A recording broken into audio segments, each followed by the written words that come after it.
तेरी गजलें मेरे गीत सच्चाई के बड़े करीब, हृदय से कागज पर उतरी हैं, जीवन के हैं बड़े करीब।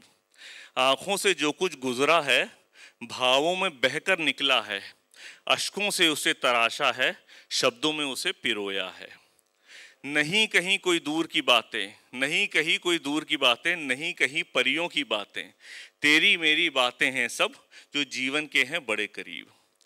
तो बहुत सिंपल सिंपल बातें हमने इस बुक में लिखी हैं, जो मेरी जो है वो मैं अभी आपको बता देता हूँ, जो कि मेरे अभी जो मेरे को बाद में बोलना था वो मैं अभी बोल देता हूँ। अच्छा, हाँ, नहीं नहीं, मतलब मैं है कि मैंने जो बुक लिखी वो क्यों लिखी, तो एक्चुअली मेरा ये रहता था कि मैं बचपन से ही गाने का शौक था, मेरे को गज़लों को गाने का शौक रहता था। तो गज़ल पहले हम ऐसे जगजीत सिंह की, अनूप जलोटा जी की, गुलाम अली जी की गज़लें हम गाते रहते थे। समय समय पे जो भी गज़ल मिली हमको, हमने उनकी है हमने कॉपी करके गा दिया। फिर जब बाद में हमको ऐसा लगा कि इनकी सारी की गज़लें हम गाते हैं, कभी अब हमको ऐसा भी करना चाहिए कि हमको ऐसी गज़लें गानी चाहिए जो कि नहीं किसी ने गाई हैं, किसी ने नहीं गाई हैं। तो फिर हम इधर उधर बुकें इधर उधर ढूंढते थे, कौन सी बुक है जिसमें से ऐसी बुक गज़ल ढूंढी जाए जो कि किसी ने नहीं गाई है। तो गज़लें अच्छी वाली गज़लें नॉर्मली लोगों ने गा दी हैं, और कभी कोई गज़ल मिलती भी थी तो उसमें एक शेर अच्छा है, किसी में दो शेर अच्छे हैं, ऐसा होती थी प्रॉब्लम। तो फिर मैंने सोचा इस बहुत हैसल है इसमें ढूंढने में, तो मैंने सोचा लाओ मैं खुद ही लिखना शुरू कर देता हूँ। तो यहाँ से इसको लिखने की शुरुआत हुई एक्चुअल में। तो फिर मैंने गज़लें लिखनी शुरू करी और भगवान की दया से अच्छी आ गई। तो जैसे पहली गज़ल थी जो मेरी, जो 2019 में रिकॉर्ड हुई थी, तलत ईज़ का म्यूज़िक था और काफ़ी अच्छी रही थी वो ऐसे थी। करके यकीन प्यार पे फिर रोया दिल नादान, रेतों के घर बनाता है क्यों मेरा दिल नादान, करके यकीन प्यार पे फिर रोया दिल नादान। इस तरीके से गज़ल लिखनी शुरू हो गई है। कुछ लोगों से करेक्शन भी कराया कि क्या करना चाहिए, इसको कैसे सही करना चाहिए, तो वो सिलसिला चलता गया। फिर जो जैसे कोई चीज़ सामने टीवी पे दिख रही है, जैसे मान लीजिए रामशिलाएँ जो अभी जा रही थी, नेपाल से रामशिलाएँ जा रही थी, तो उसको एकदम देख के एकदम कुछ ऐसा आता है मन में कि हाँ एकदम कविता अपने आप निकल जाती है। जैसे ये थी, जानकी की गंडकी में मैं उपेक्षित एक शिला थी, अब अहिल्या बन गई मैं राम बनती वो शिला हूँ, जिंदगी चिंता नहीं मृत्यु का अब भय नहीं, मैं अमर अब हो गई क्योंकि राम बनती मैं शिला हूँ। इस तरीके से राम के ऊपर हो गई। और बचपन की यादें हम सब लोगों के साथ बहुत सारी होती हैं। तो माँ के बने स्वेटर लिखी थी मैंने। बात पुरानी तब की है जब फंदे उल्टे सीधे लगते थे, और माँ के बने स्वेटर भी जब इंद्रधनुष से लगते थे। सर्दी की उन सुबहों में, मीठी सी उन धूपों में, ऊन का गोला और दो छड़ियां जादू सा कुछ लगते थे। मत पूछो क्या खोया हमने करके मशीनी माँ के स्वेटर, मत पूछो क्या खोया हमने करके मशीनी माँ के स्वेटर, काली भूरी हुई ये दुनिया जो इंद्रधनुष सी लगती थी। ये है माँ के स्वेटर के ऊपर। और जैसे अपने पिताजी को याद करती हुई कविता, जिनका स्वर्गवास कुछ साल पहले हुआ था, तो उनको याद करती एक मैंने गज़ल लिखी थी। कहते हैं मौत जिसको इधर होगी जिंदगी कहीं, सूरज जो ढल रहा है इधर निकलता है फिर कहीं, कहते हैं मौत जिसको इधर करके यकीन खुदा पे दबाना मजार में, बोया है फिर मुझे जो इधर निकलूंगा कल कहीं, कहते हैं मौत जिसको इधर। Thank you. और जैसे घरों की कहानी, हमारी कविता थोड़ी सी अच्छी फेमस हुई थी, काफ़ी पॉपुलर हुई थी। उसमें ये था कि सुनी होगी तुमने इंसान की कहानी, सुनाता हूँ तुमको घरों की कहानी, बचपन जवानी बुढ़ापे में इंसान ऐसी ही होती है घर की कहानी। ये घरों की कहानी थी। इसका लास्ट मेरे को बहुत पसंद है, जो मेरा ऑल टाइम फेवरेट है, इस पूरी बुक का फेवरेट लाइन है मेरी दो ठो। वो है जो सबके साथ जुड़ी हुई कहानी हो सकती है। बूढ़े से घर में हमारी है माँ जो है अंतिम निशानी हमारी जड़ों की। जड़ों से जो टूटा घरों से भी छूटा, घरों से जो छूटा शहर से भी छूटा। सुनाता हूँ तुमको कहानी घरों की। मतलब जो रिश्ते होते हैं वो घर से जुड़े हुए होते हैं। जब सांसें वहाँ पे जिंदा होती हैं तो घर से रिश्ता होता है, शहर से भी रिश्ता होता है। लेकिन जब सांसें रुक जाती हैं तो रिश्ता घर से भी ख़त्म हो जाता है, शहर से भी ख़त्म हो जाता है, कईयों के देश से भी ख़त्म हो जाता है कई बार। तो ये चीज़ होती रहती है। और एक जब हम इंग्लैंड आए थे तो वो देहरी छोड़ के आए थे, उस पर लिखी थी मैंने, उस रोज़ जो घर से था निकला उस रोज़ जो देहरी पार करी, उस रोज़ जो घर से था निकला उस रोज़ जो देहरी पार करी, किंचित भी देह को भान न था वो देहरी कितनी चौड़ी है।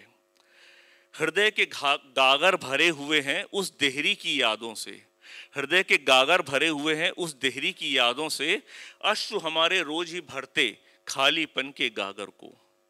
हे ईश्वर विनती है मेरी या तो देहरी पार न हो, हे ईश्वर विनती है मेरी या तो देहरी पार न हो, पार करी तो देहरी के ऐसे दो दो रूप न हो।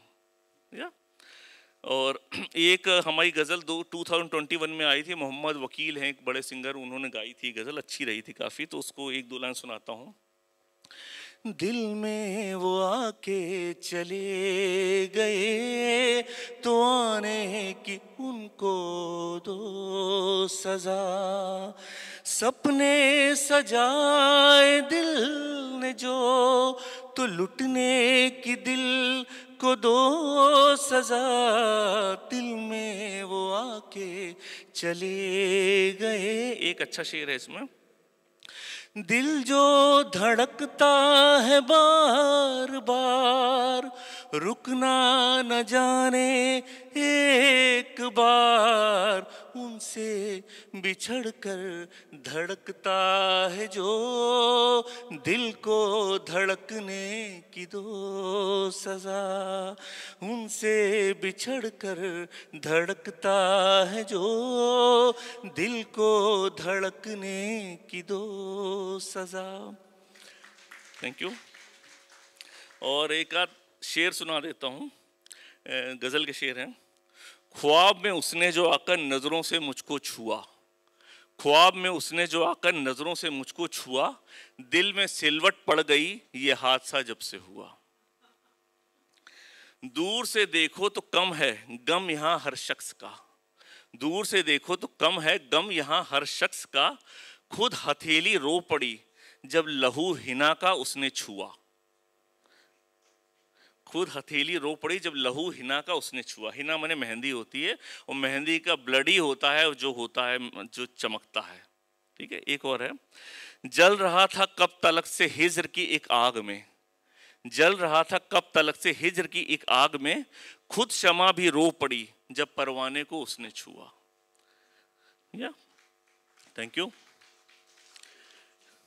और एक छोटी सी और कविता जो मुझे बहुत पसंद है, यादों के ऊपर है, जो हम लोग जो हम लोग की जो थॉट्स है ना वो कैसे दौड़ते रहते हैं, हमेशा थॉट्स दौड़ते रहते हैं, उसके बारे में है। कितना भी समझाता हूँ फिर भी दौड़े जाते हैं, यादों के घोड़े का क्या है हर पल भागे जाते हैं। कितना भी समझाता हूँ फिर भी दौड़े जाते हैं, यादों के घोड़ों का क्या है हर पल भागे जाते हैं। आशीष भाई वेलकम। आइए आइए।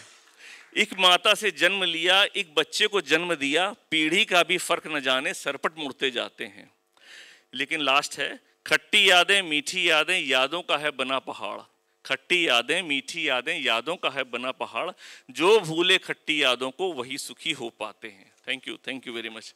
आइए आशीष जी, आपका बहुत बेसब्री से इंतजार हो रहा है, आइए।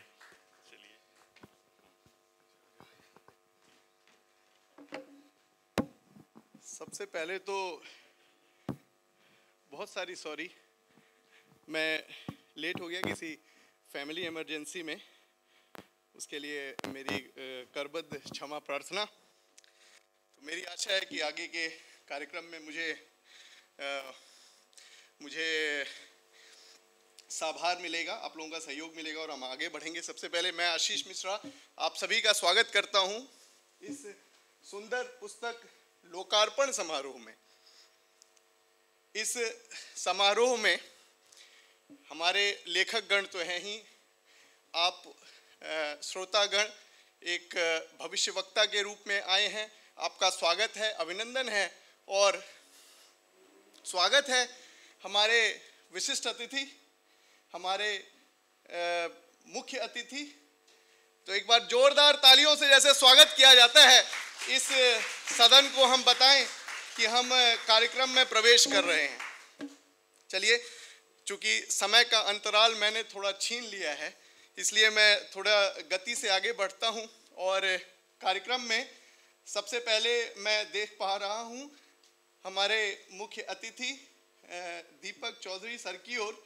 माननीय दीपक चौधरी सर, आपका स्वागत है मंच पर। आप कृपया आएं और हम क्या करेंगे, हम तालियों से इनका अभिनंदन करेंगे।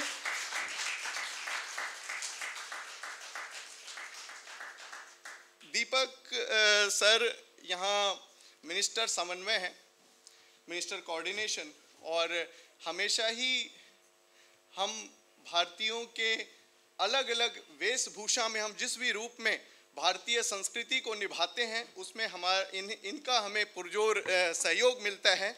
और आज एक ऐसे ही अनोखे साहित्यिक कार्यक्रम में ये आए हैं। आपका पुनः स्वागत, और स्वागत को और वैभवता देने के लिए मैं मंच पे बुलाना चाहूँगा ज्ञान शर्मा जी को, डॉक्टर माहे सिद्दीकी जी को, हमारे वरिष्ठ हमारे जोशी जी को। आप आए ललित सर, आपका स्वागत है। हम स्वागत पेश करेंगे। आइए संतोष भाई, आज के इस कार्यक्रम में, इस लोकार्पण महोत्सव में हम दो अलग अलग पुस्तकों का लोकार्पण करने वाले हैं। पहली किताब जो है वो डॉक्टर माहे सिद्दीकी जी द्वारा लिखी गई है। मैं इनके बारे में एक विस्तृत परिचय दूंगा आपको थोड़ी देर में, और जिसका नाम है अपने राम, मेरे राम, सबके राम। तो एक बार तालियां राम के लिए। और आज के इस कार्यक्रम में जो दूसरी पुस्तक का विमोचन करेंगे वो हम ज्ञान शर्मा जी की गजल संग्रह कहकशा, उस पर हम देखेंगे कि कैसे सितारों की कायनात बनी है वो गजलें। तो चलिए एक बार हम स्वागत करते हैं दीपक जी का।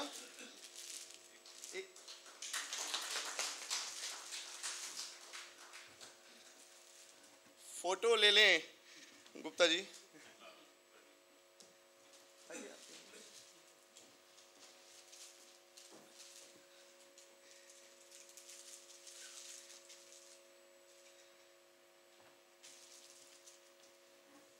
एक बार तालियां हो जाए तो सभागार को हम करतल ध्वनि से मुक्त करें। और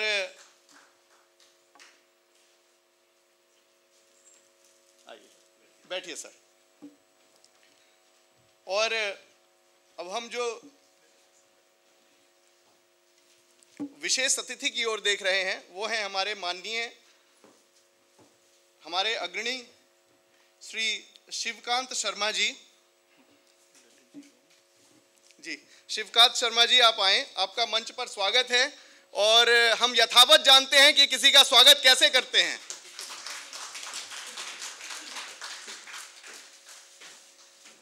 शिवकांत जी एक हिंदी पत्रकारिता में हिंदी कॉलमिस्ट हैं।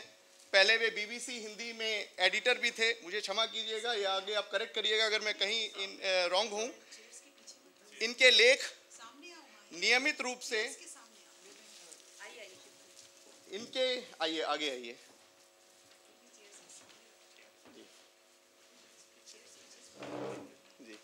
इनके लेख नियमित रूप से भारत के प्रतिष्ठित अखबारों में छपते रहते हैं, जैसे कि दैनिक जागरण हुआ, प्रभात खबर हुआ एवं अन्य मीडिया माध्यमों में। और आप कैम्ब्रिज यूनिवर्सिटी में हिंदी के कंसल्टेंट भी हैं। तो आपका बहुत सारा स्वागत और बहुत सारा धन्यवाद आज के इस कार्यक्रम में सम्मिलित होने के लिए। मैं स्वागत करना चाहूँगा हमारे वरिष्ठ ललित जी का। ललित जोशी सर आप आएँ आपका स्वागत है।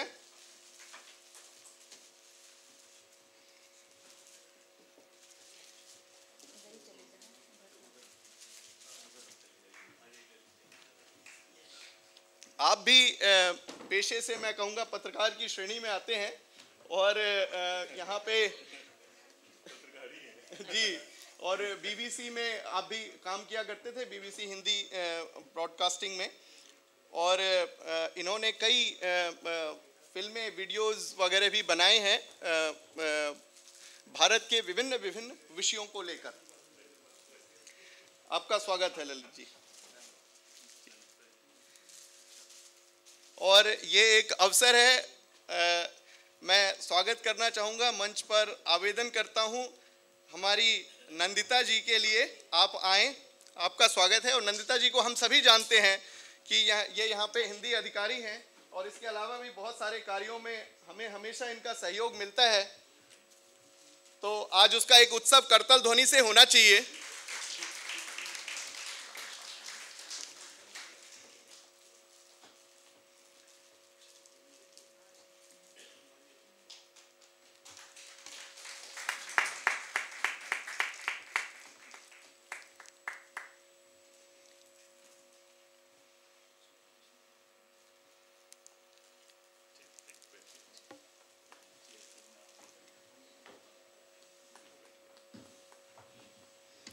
कहते हैं कि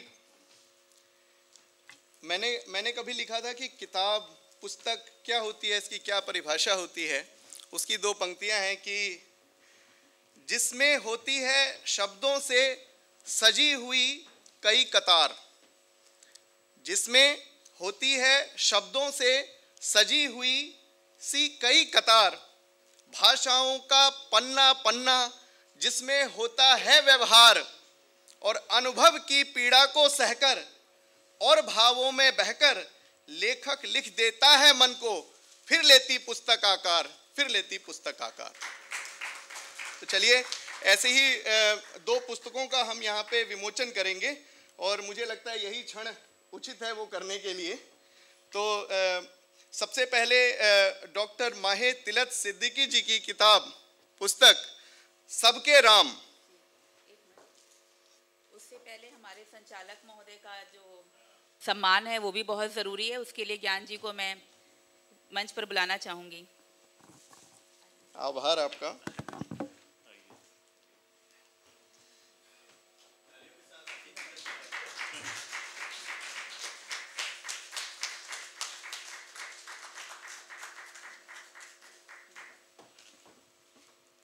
थैंक यू। इसको तो पहन लेता हूं मैं। चलिए,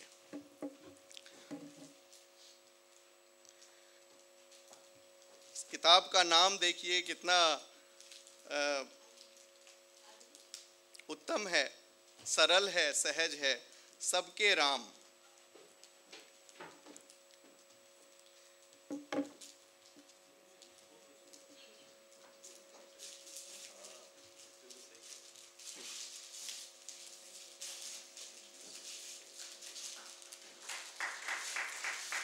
खड़े होके मैं आग्रह करूंगा एक बार लोकार्पण।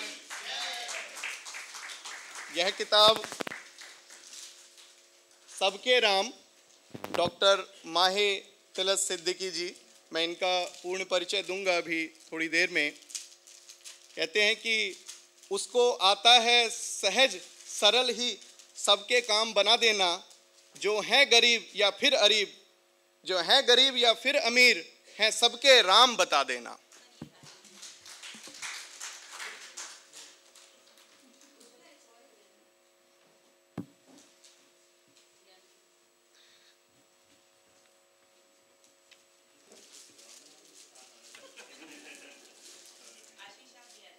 जी,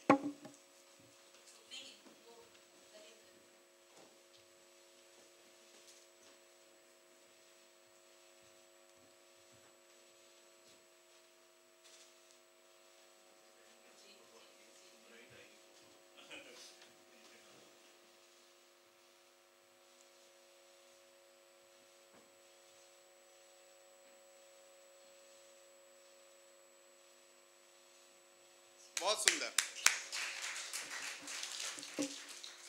कहते हैं किताबें सिर्फ आज को, वर्तमान को ही चिन्हित नहीं करती है, बल्कि भविष्य में भी वर्तमान को जीवित रखती है, उसे किताबें कहते हैं। चलिए अब आगे बढ़ते हैं, और ये अब मैं बढ़ता हूँ डॉक्टर ज्ञान शर्मा जी की किताब कहकशा के लिए। तो हमारे महानुभावों से निवेदन है, एक बार और हमें अवसर मिला है दूसरी किताब के लोकार्पण का। कहकशा गज़लों का संग्रह है। जो ज्ञान जी को थोड़ा भी जानते हैं वो जानते हैं कि वे गज़लें लिखते हैं, और उस लिखने से भी ज़्यादा उसको बेहतर तरीके से वो सुनाते हैं। आज हम सुनेंगे।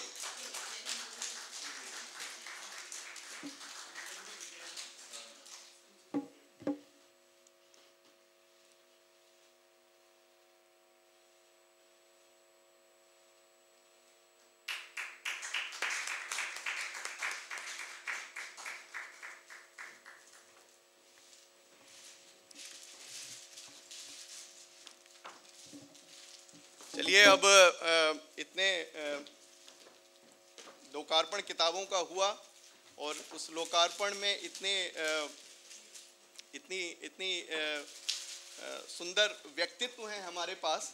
तो यह अवसर है हमारे लिए कि उनके द्वारा इस किताब, इन पुस्तकों और इनके लेखकों के बारे में थोड़ा सुनने का, समझने का, तो या इस अवसर के बारे में कुछ वे क्या सोचते हैं उस बारे में उनके मुखार बिंदु से वो बातें सुनने का। तो मैं सबसे पहले यहाँ आमंत्रित करता हूँ माननीय दीपक चौधरी सर को। आप आएँ और हमें कुछ अपने मार्गदर्शित शब्दों से अवलोकन करें। ये लीजिए सर, स्वागत एक बार।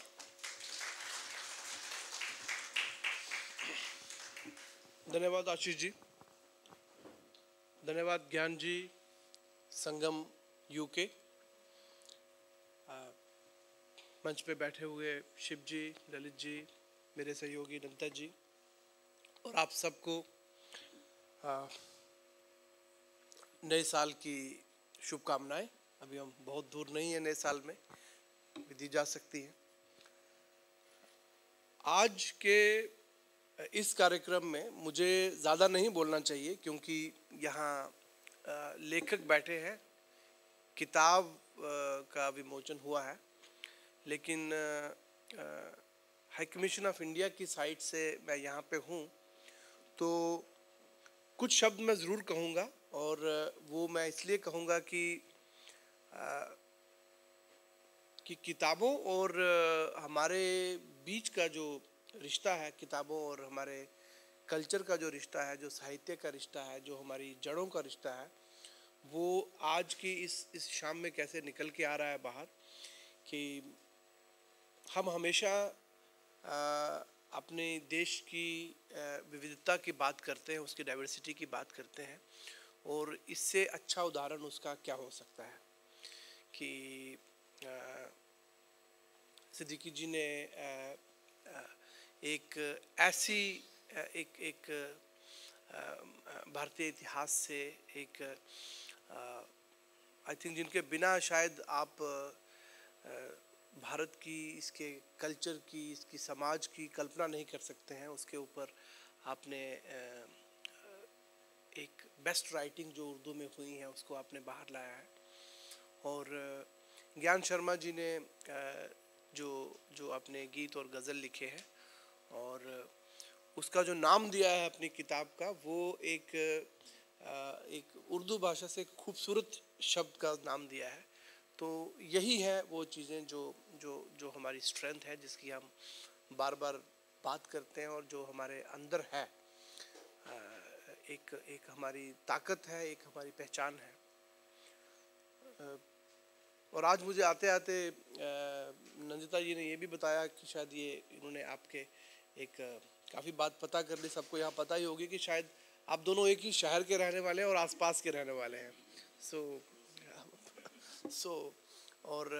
और लंदन में मिल रहे हैं, दो कानपुरिया जो हैं वो लंदन में मिल रहे हैं। ये भी आई थिंक किताबों की एक तरीका है लोगों को मिलाने का।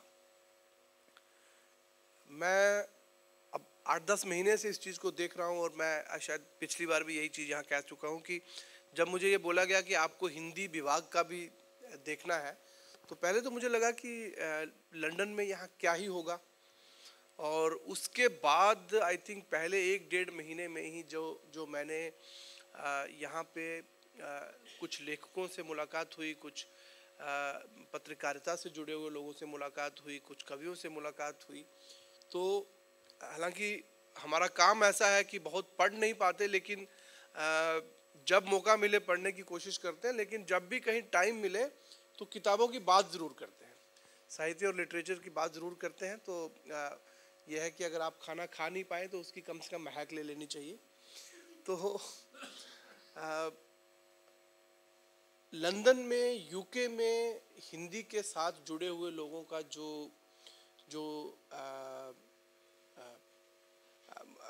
मैं क्षमा चाहूँगा, इसलिए मैं लगातार हिंदी में नहीं बोल पाता हूँ, तो बीच बीच में कुछ इंग्लिश के शब्द अगर आ जाएं, तो जो लेवल जो साहित्य का, जो कविता का है, वो ऐसे है जैसे कि यहाँ की भाषा हो ये। हालांकि बहुत कुछ करने वाला है, और मुझे पूरा विश्वास है कि बहुत कुछ किया जा रहा है, और ऐसी 3-4 फंक्शन तो मैं यहीं अटेंड कर चुका हूँ, और इसके बाहर भी कई सारे। तो बहुत इस चीज़ से हमें प्राइड आती है, इस चीज़ से कि भाषा को हम कैसे और सुदृढ़ कर रहे हैं, कैसे इसको हम बाकी लोगों तक लेके जा रहे हैं, कैसे इसको हम अगली पीढ़ी तक लेके जा रहे हैं। और भाषा के बिना कोई किसी कल्चर को आप ट्रांसफ़र कर नहीं सकते आने वाली पीढ़ियों को।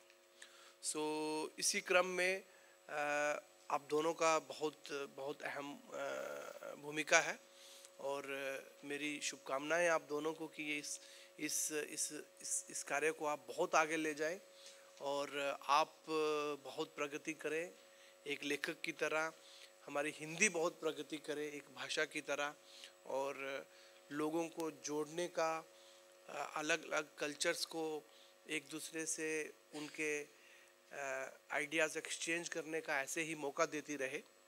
और एक बात मैं ज़रूर कहूँगा कि अब आने वाले दिनों में जो हम हाई कमीशन की तरफ से, उच्चायोग की तरफ से देखते हैं, अब वो एक समय आ गया है कि जब आप अपने यहाँ के लिखे हुए लिटरेचर में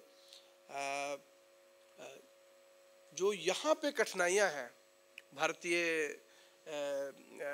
भारत के ओरिजिन के लोगों के लिए, और रिसेंटली मैं बात कर रहा था, एक कठिनाई आती है यहाँ पे, एक कल्चरल डिफरेंस है बच्चों के पालन पोषण में। वो 2-3 मिनट में लूँगा, थोड़ी सी डाइग्रेशन जैसी हो जाएगी, बट ये मैं कहना चाहता हूँ, ललित जी यहाँ हैं, शिवकांत जी यहाँ पे हैं, कई सारे परिवारों में वो चाइल्ड कस्टडी केस हो जाता है सोशल सर्विस का। बहुत बार हम देखते हैं कि वो कम्युनिकेशन गैप का कारण है कि इंडिया में पेरेंट्स का पालन पोषण हुआ है तो उनको एक अलग कल्चरल एक ओरिएंटेशन है बच्चे बड़े करने की, और यहाँ के स्कूल में रूटीन में ही क्वेश्चन में अगर बच्चे ने वैसा कोई जवाब दे दिया तो एक इंक्वायरी जैसी वो शुरू हो जाती है। तो मैंने नंदा जी से भी पूछा और आगे भी से भी लोगों से पूछा कि यहाँ काफ़ी लेखन होता है क्या, इन चीज़ों को किसी ने शॉर्ट स्टोरीज़ में या संस्मरण में किसी ने अभी लिखना शुरू किया है? तो शायद बहुत कम हुआ है अभी। तो ये जस्ट एक उदाहरण है ये। आई थिंक ऐसा कई तरह की चीज़ें होंगी जो लेखक से बेहतर कोई नहीं जानता कहीं भी समाज को, और आप लोग ही इसको लिख सकते हैं और पढ़ेंगे भी लोग इस चीज़ को, और ये चीज़ आएगी और फिर यहाँ के सिस्टम को भी पता चलेगा कि ये कोई क्राइम नहीं है, ये वायलेशन नहीं है, ये एक सिर्फ डिफरेंस है और डिफरेंस कल्चरल अंडरस्टैंडिंग का है। तो शायद ये जो ब्रिज बनाने की ज़रूरत है, मुझे लगता है कि हिंदी भाषा और हिंदी भाषा के लेखक, पत्रकार, कवि इस काम को कर सकते हैं। तो ये सिर्फ एक छोटी सी मेरी ऑब्जर्वेशन थी। इस शाम के लिए मुझे यहाँ बुलाने के लिए आप लोगों का बहुत बहुत धन्यवाद, और एक बार फिर से संगम यूके को और ज्ञान जी आपको, ऋतिक जी आपको बहुत बहुत शुभकामनाएं। धन्यवाद।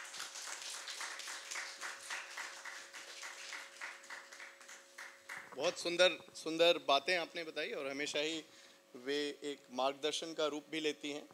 हमें आशा है कि आपके दिए गए मार्गदर्शन पर हम आगे बढ़ेंगे, हमारे लेखक उस पर कुछ काम भी करेंगे।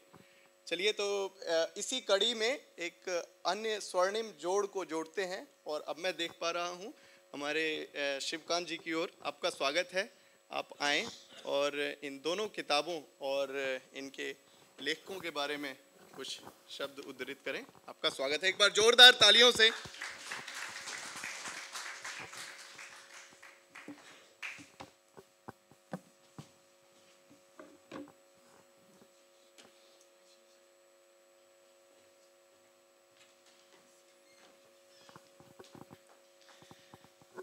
नमस्कार। किताबों पर आने से पहले मैं सोचता हूँ कि ये साल जिस आयोजन के साथ शुरू हुआ है और जिस आयोजन के लिए ये साल याद रखा जाएगा, एक नए सांस्कृतिक पुनर्जागरण के युग का हम सूत्रपात कर रहे हैं। और ये संयोग की बात है कि डॉक्टर माहिर सिद्दीकी की जो पुस्तक है उसका जो शीर्षक है उसमें ये सारा सोच समाहित है। राम सबके हैं। कैसे? राम सबके इसलिए हैं क्योंकि उनकी कहानी मनुष्य में देवत्व की कहानी है। हमने पुराणों में बहुत कहानियां पढ़ी हैं, वो कहानियां देवताओं के बारे में, लेकिन राम कथा मनुष्य में देवत्व की कहानी है, मनुष्य को देव बनाने की कहानी है। कैसे है? वाल्मीकि रामायण के पहले कांड बाल कांड में पहले सर्ग के दूसरे और तीसरे श्लोक में वाल्मीकि स्वयं इसकी उद्घोषणा करते हैं। और वो श्लोक है, दरअसल नारद उनको कहते हैं कि आप राम कथा लिखें या कोई काव्य लिखें, और वो पूछते हैं किस पे लिखूं। तो ये दोनों श्लोक उसके ऊपर हैं। कौन अस्मिन् सांप्रतम लोके गुणवान कश्च वीर्यवान धर्मज्ञश्च कृतज्ञश्च सत्यवाक्यो दृढ़व्रतः चारित्रेण च को युक्तः सर्वभूतेषु कोहितः विद्वान कह कह समर्थश्च कश्चैक प्रिय दर्शन। तो सारे के सारे सवाल जो पूछे नारद जी से, वो देवता के बारे में नहीं, भगवान के बारे में नहीं, किसी राजा के बारे में, व्यक्ति के बारे में पूछ रहे हैं कि इस आज के युग में ऐसा कौन है जो गुणवान है, जो शक्तिशाली है, जो धर्मज्ञ है, कृतज्ञ है, और सबसे बड़ी बात इसमें आपने ध्यान दिया होगा, सर्वभूतेषु को हिता। कौन ऐसा व्यक्ति है जो सबके लिए हितकारी है, यानी सबका है। मैं उसके बारे में लिखना चाहता हूँ। इसको दूसरे शब्दों में गुरुवर रविंद्रनाथ ठाकुर कहते हैं, जब उन्होंने एक निबंध लिखा था इसके ऊपर, वाल्मीकि रामायण के ऊपर, उसकी एक पंक्ति है, अब तक देवताओं पर काव्य लिखे गए हैं, मैं अपने काव्य में मनुष्यत्व को अमर करूंगा, मनुष्य को देवता बनाऊंगा। तो ये धारणा बना करके वाल्मीकि चले। राम सबके हैं क्योंकि उनकी कहानी पिता, माता, पुत्र, माता ही नहीं, सौतेली माताएं भी, उनकी सौतेली माताएं भी थी, पुत्र, पत्नी, भाई, मित्र, शत्रु, राजा, प्रजा, भक्त, अनुयायी, नागरिक, आदिवासी, सबकी कहानी है। इसलिए वे सबके हैं। राम सबके हैं क्योंकि केवल वो मनुष्य के रूप में देवता नहीं है, बल्कि वो खुद मानते हैं कि मनुष्य ही देवता है। और उसका प्रमाण हमें मिलता है वाल्मीकि रामायण के ही एक श्लोक से। कहते हैं, अस्वाधीनम कथम दैवम, सीता जी को बता रहे हैं कि मुझे क्यों वनवास में जाना चाहिए और क्यों माता पिता और गुरु उनकी बात को इतना महत्व देना चाहिए। अस्वाधीनम कथम दैवम प्रकारेरभिराध्यते स्वाधीनम समतिक्रम्य मातरम पितरम गुरुम। आखिर हम लोग भाग्य जो हमारे वश में नहीं है, इसका भाव ये है, जो देवता हमारे वश में नहीं है उसको क्यों पूजने जाते हैं, जबकि जो लोग हमारे सामने हैं वो देवता स्वरूप हैं, माता पिता और गुरु, वो हमारे सामने, हम उनकी पूजा क्यों नहीं करते। तो यहाँ वो स्वयं सिद्ध कर देते हैं कि असली देवता वो है जो मनुष्य के रूप में देवता है, और राम कथा जो है मनुष्य के रूप में देवता की कहानी है। राम सबके हैं, क्यों? क्योंकि वो केवल बातों की वजह से सबके नहीं हैं, उन्होंने बड़ी बड़ी बातें कह दी, व्यवहार में वो सबके हैं। जब वो निषाद राज से मिलने जाते हैं या कोई उनसे मिलने आता है तो भाग करके स्वयं गले मिलते हैं। शबरी के पास जाते हैं तो शबरी को आने नहीं देते, स्वयं भाग के गले मिलते हैं। सुग्रीव के पास जाते हैं तो भाग के गले मिलते हैं, विभूषण के पास जाते हैं तो भाग के गले मिलते हैं। तो वो सबके राम हैं। और राम ही नहीं, रामायण में जितने भी सुपात्र हैं, भरत हैं, वशिष्ठ हैं, वे भी जब दूसरों से मिलते हैं तो स्वयं गले मिलते हैं। देखें, आप याद करें, राम सखा सुनि संदनु त्यागा चले उचरी उमगत अनुरागा। तुलसीकृत रामायण रामचरितमानस का है ये। जो वशिष्ठ जब देखते हैं निषाद उनके पास आते हैं तो दूर से निषाद जो है प्रणाम करते हुए आते हैं, तो नहीं उनको उठाते हैं, उठा के गले लगाते हैं। राम सबके हैं। कैसे? भक्तों के तो हैं ही, हनुमान के तो हैं ही, लेकिन विभीषण के जितने हनुमान के हैं उतने विभीषण के भी हैं, जबकि वो शत्रु का भाई है।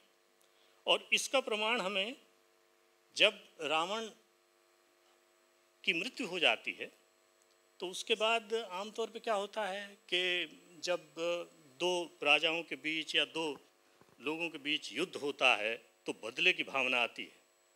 लेकिन क्या कहते हैं, मरणांतानि वैराणि निवृत्तम न प्रयोजनम क्रियतामस संस्कारो ममाप्येष यथा तब। दुश्मनी तो मौत तक है, अब ये चला गया है तो इसके बाद जैसा तुम्हारा भाई वैसा मेरा भाई, तो इसका विधिवत संस्कार करो। इसलिए राम सबके हैं। राम सबके हैं क्योंकि उनका एक ही धर्म है, परहित, सर्वहित उनका धर्म है। परहित सरिस धर्म नहीं भाई, पर पीड़ा सम नहीं अधमाई। धर्म की ये परिभाषा करते हैं। राम सबके हैं क्योंकि दुनिया की हर नस्ल के लोगों ने, हर धर्म के लोगों ने राम कथा का आदर किया। आप देखें, पूर्वी एशिया की तरफ ध्यान दें, Burma, Thailand, Cambodia, Vietnam, Malaysia, Philippines, Indonesia, चीन, कोरिया, सब जगह राम कथा को आदर दिया जाता है। एक छोटा सा उदाहरण देता हूँ, मैं सब में विस्तार में जाने का वक्त नहीं है। मलेशिया मुस्लिम देश है। मलेशिया में जब मंत्री शपथ लेते हैं तो वो शपथ उर्सन सेरी पादुका, सेरी पादुका राम की पादुका, राम की पादुका की शपथ ली जाती। कुरान की शपथ नहीं ली जाती, बाइबल की शपथ नहीं ली जाती, गीता की शपथ नहीं ली जाती, राम पादुका की शपथ लेते हैं मंत्री। और जब प्रधानमंत्री शपथ लेते हैं तो राम चरण धूलि की शपथ लेते हैं। उसके लिए शब्द है सेरी पादुका धूलि। ऐसे आपको ढेरों उदाहरण में दे सकता हूँ। थाईलैंड से चंपा, जिसे वियतनाम कहते हैं, वियतनाम से, इंडोनेशिया से, जहाँ योग्यकर्ता में ये सब होता है, तो सब। और ये तो पूर्व की बात है। अब आप उत्तर मतलब मध्य एशिया में आइए तो मध्य एशिया में मंगोलिया, खोतान, साइबेरिया तक राम कथा गई है। खोतान में तो राम कथा मतलब राम के पात्रों के नाम पे राजाओं के नाम होते थे। खोतान पूर्वी तुर्किस्तान के इलाके को कहते हैं। पश्चिम एशिया में आइए, ईरान, ईरान के पहलवी राजा अपने आप को सूर्यवंशी कहा करते थे। ईरान में सबसे पहले अलबरूनी जब आया तो अलबरूनी को सबसे ज़्यादा प्रभावित किसने किया? अलबरूनी जो है वो 11वीं शताब्दी में आया था भारत। सबसे ज़्यादा प्रभावित वो गणितज्ञ था, ज्योतिषी था, और अच्छा जाना माना ज्योतिषी है वो इतिहास का। लेकिन रामायण और महाभारत की कथाओं ने सबसे ज़्यादा प्रभावित किया और उसने अरबी में उसका सार लिखा। तो ईरान में तो तब रामायण चली गई थी। मिस्र में जो, अब ये इतिहास की बात है, जो रैमसीस के नाम से जो 7 फिरौन राजा हुए हैं, रैमसीस रामजी, तो बिल्कुल वही 7 आप रघुवंश में जो 7 प्रधान राजा हैं, बिल्कुल कथा उनसे मिलती है। इटली में अभी हाल में भित्ति चित्र मिले हैं कुछ घरों में, वो 7वीं शताब्दी ईस्वी पूर्व के हैं, जिसमें राम, सीता और हनुमान, इन तीनों के चित्र हैं। वो ऑनलाइन पे हैं, आप देख सकते हैं उनको। तो राम कथा कहाँ नहीं गई है?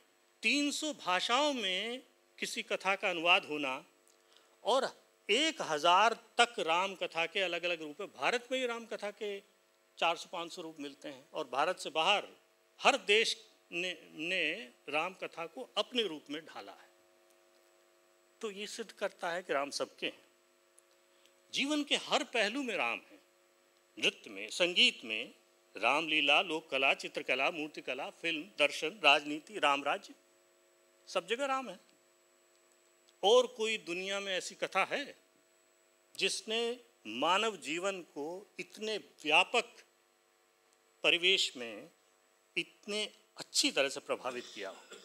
राम सबके हैं, क्योंकि बाबर से 200 साल पहले 13वीं सदी के सूफी कवि अमीर खुसरो अयोध्या चले गए, 2 साल वहाँ रहे।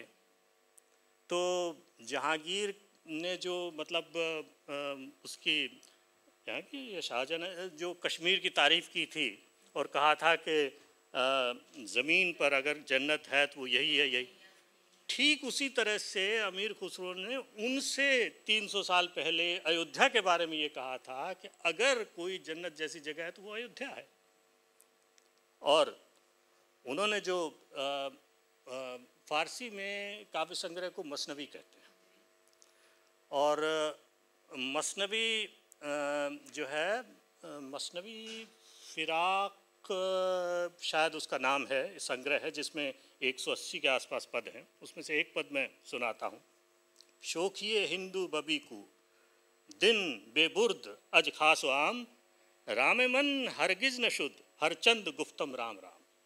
राम इस भारत भूमि के सबसे शानदार और सबसे प्रभावशाली व्यक्तित्व हैं और हर खास आम के लिए हैं वो।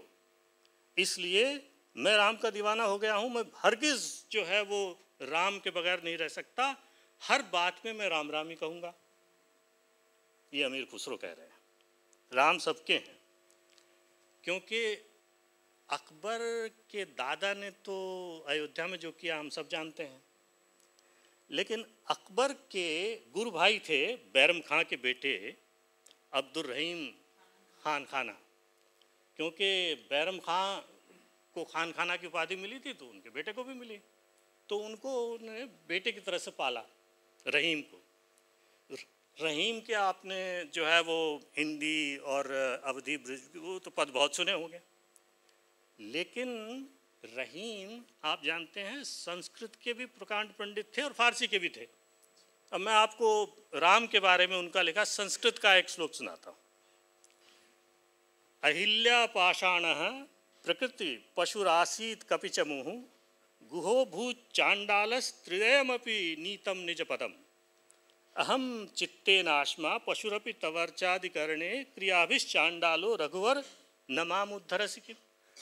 भाव इसका बताता हूँ कि अहिल्या शिला थी, आपकी एक गज़ल भी उस पे है, और जो वानर सेना थी वो मूलतः जंगली थे,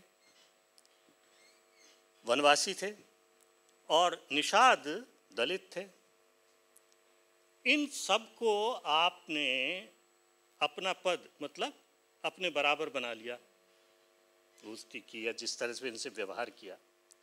मैं मेरा जो दिल है वो पत्थर हो गया है, ये रहीम कहते हैं, मेरा दिल पत्थर जैसा ही है।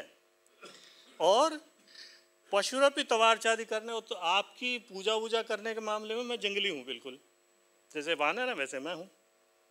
और क्रियाभिष चांडालो, और मेरे जो क्रियाकलाप है, मेरा जो कारगुजारी है वो दलित वाली है। तो मेरा क्यों नहीं आप उद्धार करते? जब आपने इन तीनों का कर दिया तो मेरा भी उद्धार कर दीजिए।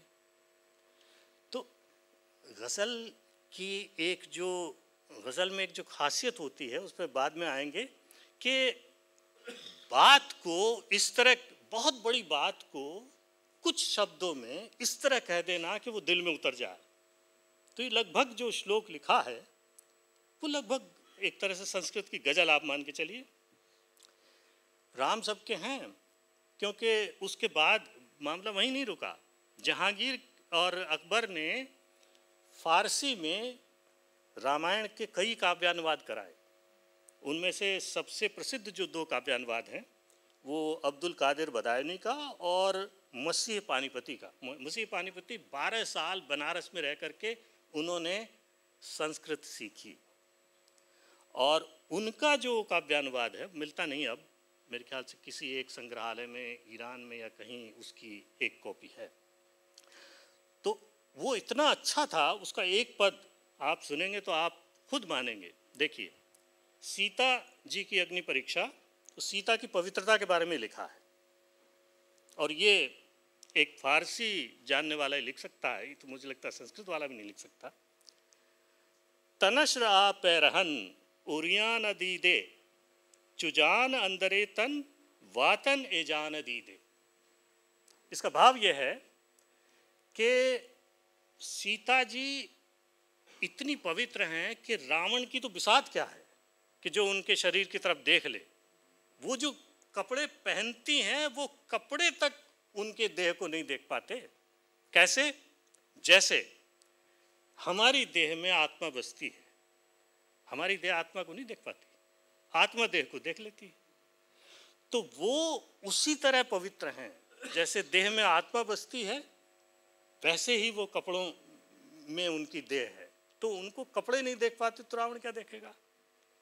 और ये जो पद है, इस पद के लिए जहांगीर ने कहा था कि मैं जितने मर्जी मोहरे 50,000 1,00,000 मोहरे देने को तैयार।